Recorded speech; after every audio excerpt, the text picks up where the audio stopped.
بسم اللہ الرحمن الرحیم۔ شروع اللہ کا نام لے کر جو بڑا مہربان نہایت رحم والا ہے۔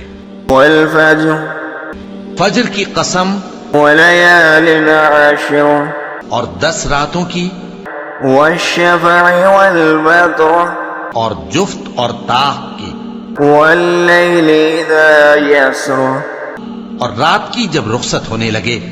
هل فی ذلک قسم لذی حجر اور بے شک یہ چیزیں عقل مندوں کے نزدیک قسم کھانے کے لائق ہیں، اس بات پر کہ کافروں کو ضرور عذاب ہوگا۔ ألم تر كيف فعل ربك بعاد إرم ذات العماد۔ کیا تم نے نہیں دیکھا کہ تمہارے پروردگار نے قوم عاد کے ساتھ کیا کیا، جو ارم کہلاتے تھے، دراز قد مانند ستونوں کے، الذي لم يخلق مثلها في البلاد کہ تمام ملک میں ایسے پیدا نہیں ہوئے تھے۔ وثمود الذين جابوا الصخر بالواد اور سمود کے ساتھ کیا کیا، جو وادی قرا میں چٹانیں تراشتے تھے۔ وفرعون ذي الأوتاد اور فرعون کے ساتھ کیا کیا، جو خیمے اور میخیں رکھتا تھا۔ الذين طغوا في البلاد یہ لوگ ملکوں میں سرکش ہو رہے تھے، فأكثروا فيها الفساد بس ان میں بہت سی خرابیاں کرتے تھے۔ فصب عليهم ربك صوت عذاب تو تمہارے پروردگار نے ان پر عذاب کا کوڑا برسا دیا۔ إن ربك لبالمرصاد بے شک تمہارا پروردگار طاق میں ہے۔ فأما الإنسان إذا ما ابتلاه ربه فأكرمه ونعمه فيقول ربي أكرمن۔ اگر انسان عجیب مخلوق ہے کہ جب اس کا پروردگار اس کو آزماتا ہے کہ اسے عزت دیتا اور نعمت بخشتا ہے تو کہتا ہے کہ میرے پروردگار نے مجھے عزت بخشی۔ وأما إذا ما ابتلاه فقدر عليه رزقه فيقول ربي أهانن۔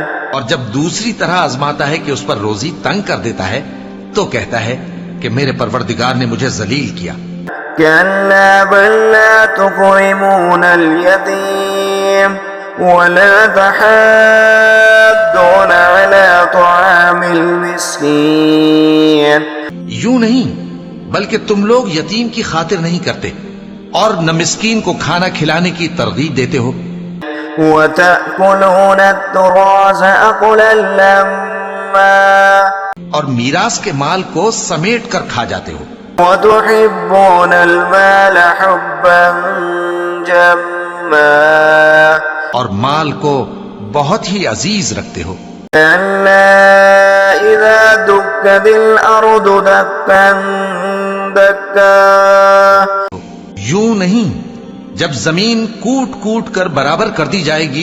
وجاء ربك والملك صفا صفا اور تمہارا پروردگار جلوہ فرما ہوگا اور فرشتے قطار در قطار آ جائیں گے۔ وجيء يومئذ بجهنم يومئذ يتذكر الإنسان يومئذ يتذكر الإنسان وأنى له الذكرى۔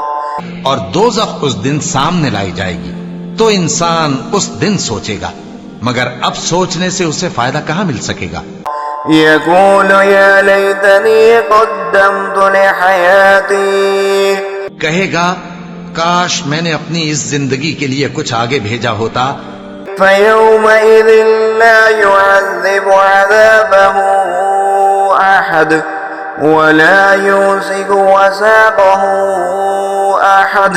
تو اس دن نہ کوئی اللہ کے عذاب کی طرح کا عذاب دے گا اور نہ کوئی اس کے جکڑنے کی طرح جکڑے گا۔